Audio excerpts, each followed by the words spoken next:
Igelak George Orwellek idatzi zuen lehenengo liburua argitaratu du, euskarazko itzulpenian. Liburu hau idatzi zuenetik ia 100 urte pasatu badira ere, gaurkotasun osoa gordetzen du gaur egun ere. Orwellek kontatzen duena Parisen eta Londresen bizi izandako eta ezagututako kaletako azpimundua da. Hoteletan, lan baldintzetan,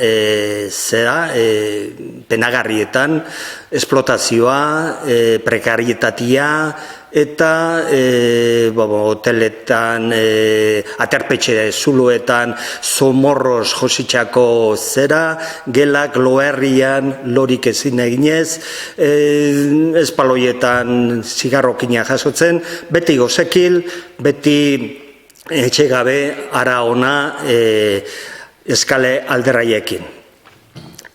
Itzulpen honekin irakurle euskaldunari ekarri nahi izan diot Orwellen literatura